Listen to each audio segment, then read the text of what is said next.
మేము తప్పకుండా అన్ని విధాలుగా సహకరిస్తాం.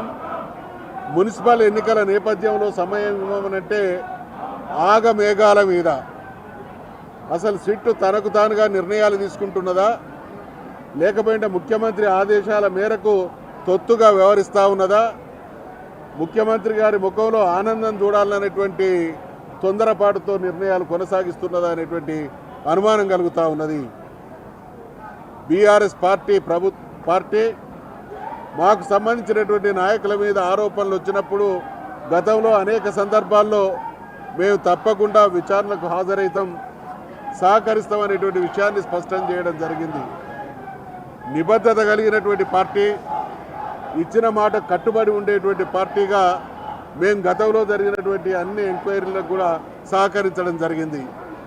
ఈ ఎంక్వైరీకి కూడా స్వయంగా మాజీ ముఖ్యమంత్రి గారు నేను సహకరిస్తా అనేటువంటి మాట చెప్పిన తర్వాత కూడా జరుగుతున్నటువంటి తతంగం అంతా ఎక్కడో రిమోట్ ఆపరేషన్, ఎక్కడో ఉండి ఎవరో కథ స్క్రీన్ ప్లే దర్శకత్వం వహిస్తూ ఉంటే వీళ్ళు నటిస్తున్నట్టు కనబడతా ఉన్నది. ఈ సందర్భంగా ఇవాళ విచారణకు హాజరైతానని ఫైనల్గా గౌరవ కేసీఆర్ గారు చెప్పినటువంటి ధర్మిల తెలంగాణలో ఉన్నటువంటి బీఆర్ఎస్ శ్రేణులు ఎక్కడి వాళ్ళక్కడ ఈ దుర్మార్గాన్ని నిరసిస్తుంటే నిన్నటి నుండి అనేక చోట్ల అక్రమ అరెస్టులు కొనసాగుతూ ఉన్నాయి. పోలీసులు స్వయంగా ఉద్యమకారుల ఇళ్లకు పోయి బెదిరించినటువంటి సందర్భాలు మా దృష్టికి వచ్చినాయి.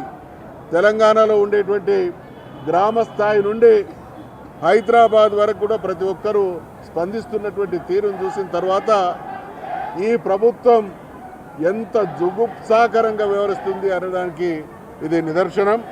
కాబట్టి ఈ చర్యలన్నింటినీ కూడా మేము తీవ్రంగా ఖండిస్తూ ఉన్నాం. పరిపాలన చేతగాక గతంలో ఇప్పుడు తెలంగాణ రాష్ట్రం సాధించిన తర్వాత 10 సంవత్సరాల పాటు కేసీఆర్ గారి పాలనను చూసినాం. కేసీఆర్ గారి పాలన అంటే మనందరికి కూడా తెలుసు. కేసీఆర్ గారి పాలన అంటే కాళేశ్వరం ప్రాజెక్టు, కేసీఆర్ గారి పాలన అంటే సాగునీరు, కేసీఆర్ పాలన అంటే తాగునీరు, కేసీఆర్ పాలన అంటే మెరుగైనటువంటి కరెంటు సప్లై, కేసీఆర్ గారి పాలన అంటే రెసిడెన్షియల్ స్కూళ్ళు, కేసీఆర్ గారి పాలన అంటే తెలంగాణ దేశంలోనే తలసరి ఆదాయంలో నంబర్ 1, కేసీఆర్ గారి పాలన అంటే జిల్లాల ఏర్పాటు, కేసీఆర్ గారి పాలన అంటే ఆసుపత్రుల ఏర్పాటు, కేసీఆర్ గారి పాలన అంటే రైతు బంధు, రైతు బీమా, కళ్యాణ లక్ష్మి. ఈ రకంగా చెప్పుకుంటూ పోతే సెక్రటేరియట్, కమాండ్ కంట్రోల్, అమరవీరుల స్తూపము, రకరకాలైనటువంటి అద్భుతమైనటువంటి నిర్ణయాల ద్వారా, పాలన ద్వారా, కట్టడాల ద్వారా, మెరుగైనటువంటి సేవల ద్వారా తనదైనటువంటి సుస్థిర స్థానాన్ని వారి నాయకత్వంలో తెలంగాణ సాధిస్తే ఇవాళ రేవంత్ రెడ్డి గారి పాలన ఏంటి?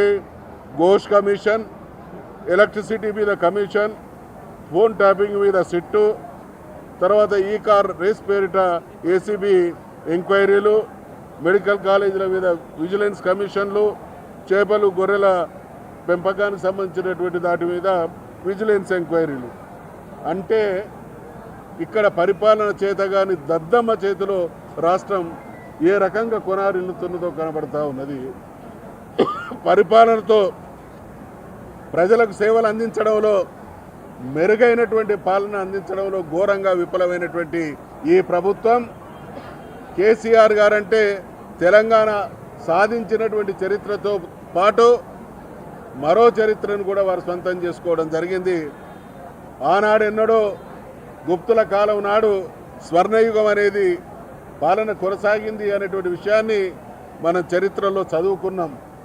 ఇవాళ తెలంగాణ సాధించడం ఒక చరిత్ర అయితే, మళ్ళీ నాటి స్వర్ణయుగాన్ని మరిపించేటువంటి పాలన సాగించి స్వర్ణయుగాన్ని మరిపించినటువంటి పరిపాలకుడు కేసీఆర్ గారు. కాబట్టి ఈ రకమైనటువంటి పరిపాలన చేతగాక, ఈ రకమైనటువంటి అవగాహన పెంచుకోలేక, ఈ రకంగా తెలంగాణ జాతి ఆ ప్రజల ఆకాంక్షలకు అనుగుణమైనటువంటి పరిపాలన అందించడంలో ఘోరంగా విఫలమైంది. కాబట్టి ఏదో రకంగా బురద జల్లాలే, మసిపూసి మారేడుకాయ చేయాలనేటువంటి ఆలోచనతోనే ఇటువంటి కుట్రలు కొనసాగుతూ ఉన్నాయి.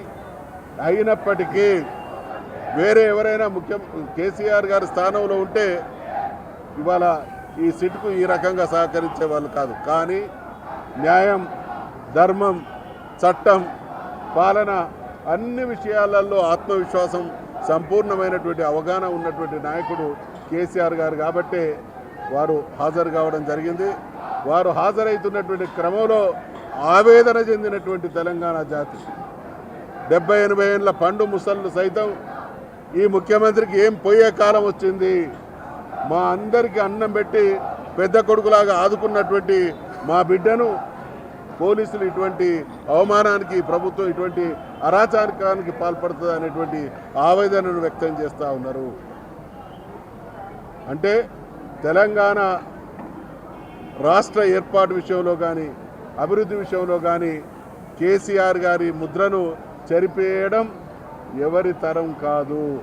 అటువంటి అద్భుతమైనటువంటి పరిపాలకుడు కేసీఆర్ గారు కాబట్టి ఇవాళ రేవంత్ రెడ్డి గారు గతంలో తెలంగాణ ఉద్యమం కొనసాగినటువంటి సమయంలో మనమందరం చూసినాం. రైఫిల్ రెడ్డి ఆ రోజు స్వయంగా తెలంగాణ ఉద్యమానికి వ్యతిరేకంగా తుపాకీ పట్టిండు, ప్రజల్ని భయభ్రాంతులకు గురి చేసిండు. ఇవాళ పోలీసులను ఉసిగొల్పి గ్రామ స్థాయి నుండి హైదరాబాద్ స్థాయి వరకు, బహుశా మీరందరూ పాత్రికేయ మిత్రులు కానీ ఇక్కడికి వచ్చినటువంటి మిత్రులందరూ కూడా గమనించి ఉంటారు. ఈ ప్రాంగణం చుట్టుపక్కల వేలాది మంది పోలీసులు ఈరోజు మోహరించబడ్డారు అని అంటే తెలంగాణ జాతి మొత్తం తల్లడిల్లుతూ ఉన్నది.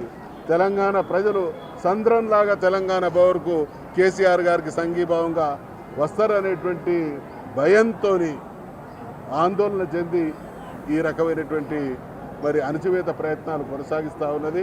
దీన్ని తప్పకుండా మేము తెలంగాణ సమాజంలో ఉండేటువంటి అన్ని వర్గాల ప్రజలకు, మేధావులకు, కవులకు, గాయకులకు, రచయితలకు విజ్ఞప్తి చేస్తూ ఉన్నాం. ఎమర్జెన్సీని మరిపించేటువంటి కాంగ్రెస్కు ఎమర్జెన్సీ విధించడం, ప్రజల హక్కులకు భంగం కలిగించడం, ప్రజల్ని అనేక రకాలుగా అన్యాయానికి, అవమానానికి గురి చేయడం పరిపాటి కాబట్టి అది పునరావృతం అవుతూ ఉన్నది.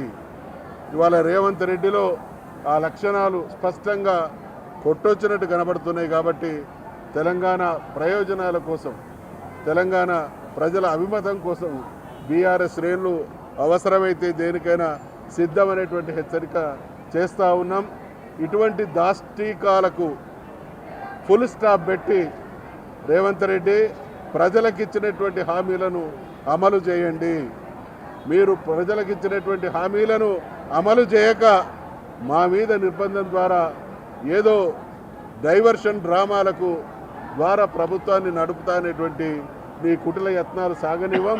తెలంగాణ సమాజానికి కూడా పూర్తి స్థాయిలో మీ నికృష్టపు చేష్టలు అర్థమైనాయి. కాబట్టి రోజు రోజుకు ప్రజాక్షేత్రంలో నీకు, నీ పార్టీకి తప్పకుండా ప్రజా ప్రతిఘటన తప్పదనేటువంటి హెచ్చరిక చేస్తూ ఉన్నాం.